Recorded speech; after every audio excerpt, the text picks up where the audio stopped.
बिस्मिल्लाहिर्रहमानिर्रहीम। आज की वीडियो में हम लिक्विड इंजेक्शन पार्टिकल काउंटिंग को डिस्कस करेंगे कि जब एक प्रोडक्ट बन जाती है या एक पाउडर होता है जिसने बाद में रिकॉन्स्टिट्यूट होकर लिक्विड या सॉल्यूशन बन जाना होता है, उसके अंदर पार्टिकल काउंट जो है वो कैसे परफॉर्म करते हैं।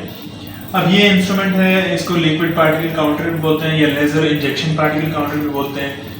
अब हर जो मैन्युफैक्चरर होगा उसका डिफरेंट होगा, लेकिन इसकी जो टेस्टिंग स्पेसिफिकेशन है वो सबकी सेम ही होंगी।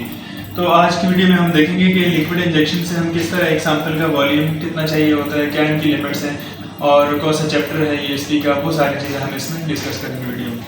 यूएसपी चैप्टर 788 और 789, इन दो चैप्टर्स में इसको तफसील से डिस्कस किया गया है। जो चैप्टर 788 है, अब इसके ऊपर भी बिल्ट इन स्पेक्स इसमें भी 788 की मेंशन है।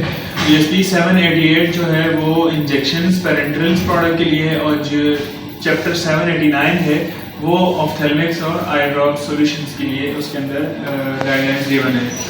तो सबसे पहले हम इसको ऑपरेट करके देखते हैं कि ये किस तरह जो है फंक्शन करता है। ये इसका सैम्पलिंग पार्ट है, इसके अंदर हमने सैंपल ऐड किया हुआ है। अब इसकी प्रिकॉशंस में एक चीज़ आप नोट कर लें कि ये जस्ट हम आपको परफॉर्म करके दिखा रहे हैं, एक्चुअली में हमारा टेस्ट है नहीं। तो ये जस्ट एक वाटर का सैंपल है। इसकी प्रिकॉशन ये है कि आपने एक तो इसको under the laminar flow hood perform करना है ताकि एक्सट्रेनियस पार्टिकल्स जो है जो एनवायरनमेंट से किसी किस्म के पार्टिकल्स इसके अंदर ना आए। और दूसरा ये है कि आपने इसको पहले पार्टिकल फ्री वाटर से रिंस करना है, वॉश करना है, ताकि इसकी लाइनिंग में अगर किसी किस्म के कोई पार्टिकल्स हैं तो वो भी रिमूव हो जाए। अच्छा, सबसे पहले इंस्ट्रूमेंट की आपने कैलिब्रेशन करनी है। कैलिब्रेशन में ये होता है कि अपना वॉल्यूम जो है इंस्ट्रूमेंट अपना ले लेता है, जितना इसमें रिक्वायर्ड वॉल्यूम होता है वो लेके उसको इंस्ट्रूमेंट को इसका वॉल्यूम को कैलिब्रेट कर देता है। उसके बाद जब हम इसका यूएसपी का सेटिंग प्रेस करते हैं, यूएसपी बटन, तो अब जो है इसने इक्वल टू और greater than 10 and equal to और ग्रेटर देन 25 जो फार्माकोपियल स्पेसिफिकेशंस है उसमें इसको लॉक कर दिया गया। अदरवाइज इसमें 5 के 10, 15, 20, 25, 30 सारे ही पार्टिकल्स हैं।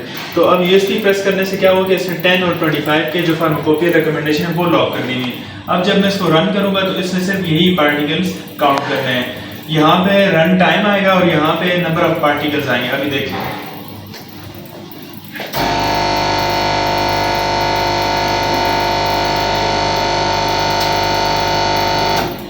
एक रन हुआ, अभी दूसरा होगा।